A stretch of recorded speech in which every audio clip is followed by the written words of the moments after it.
Hello and welcome back to my YouTube channel, and in this particular video I am going to talk about something very important. But before moving further, I would like to extend my heartfelt gratitude to each and every one of you for subscribing to my channel, and those of you who haven't, please consider subscribing because it takes a lot of my time, effort, energy, and most importantly the data of my phone to record and upload these videos. Also, at this point in time I would like to mention the fact that whenever any one of you come to me personally and say that Aishwarya, I have watched your videos and they were good, oh my god, that makes me feel so validated and happy at the same time. Keep doing that. I feel humbled and grateful to each and every one of you. Now, talking about this particular video, I am going to talk about an experience that I have had in Rishikesh.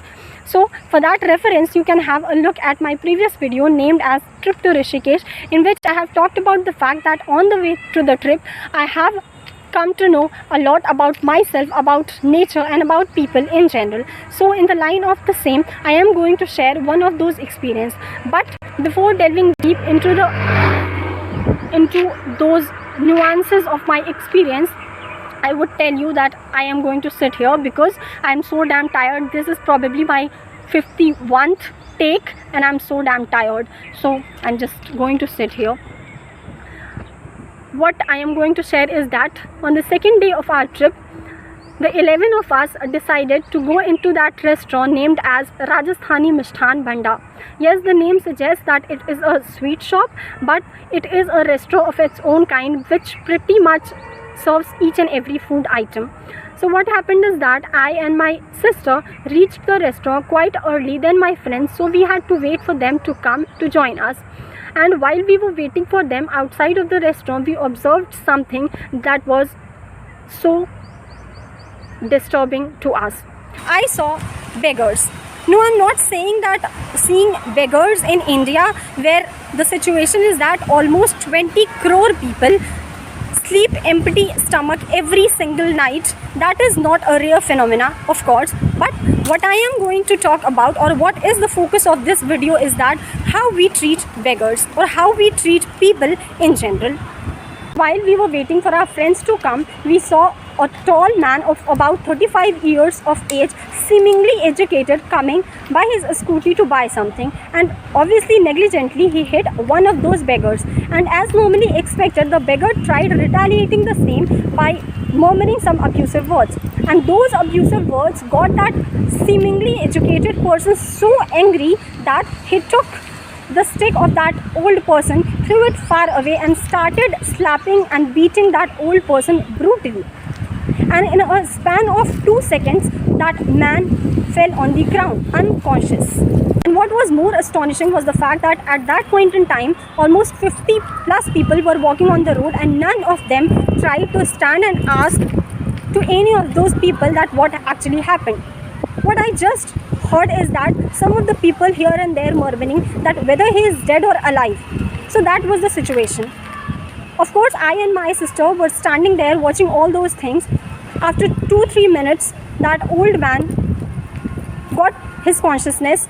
He stood, took his stick, and was just sitting on the ground and just started murmuring some words again. I and my sister after that bought some sweets from that confectionery, which is not essentially a confectionery shop, and offered that to that old man. Now, as we know that law and society go hand in hand, and there is a provision in our law also under section 84 of the Indian Penal Code, which says that any act done by a person who is incapable of understanding the consequences of his act, he should not be punished for the same. Now, law, as we know, is a rule made by the society to rule the society. However, society is composed of human beings, and human beings are supposed to have common sense and, most importantly, compassion. How can anyone be so indifferent and brutal at the same time? Here I am not denying to the fact that one should not be given the right of self-protection. However, under the garb of self-protection, one should not try and dominate and exploit the one who is weaker to him. So that is the whole point here, that we should not, anyone in the society who is having much might than the other one, should not at any cost dominate or exploit the one who is weaker to him. So that is the point. Also, there is a concept of Maslow's theory of needs, where he explains that how one need to satisfy each and every requirement in their life in order to make their life more fulfilling and satisfactory in its own way. For that matter, one needs to have compassion in their life in order to make your life more better. You need compassion not to make feel other people good, but for yourself. And I'm sure that those people who exercise their might to exploit the weaker sections in no way get even closer to this need of compassion that makes their life more satisfactory, and they are frustrated being in their own sense. Also, I would like to mention here the fact that it's not that way that I have encountered only bad things on this trip. I saw some heartwarming, heart-touching and heart-melting experiences and instances as well. As for example, I saw some foreigner women on this trip to feed cows. I saw some of the girls patting random dogs on the road, and that was just heartwarming. I felt so good seeing and watching those things. So thank you so much for watching this video. I hope that by each passing day you grow and become more and more kind and compassionate in your demeanor, behavior and perspective. Thank you so much for watching this video. Thanks a lot. See you in my next video. Till then, bye bye.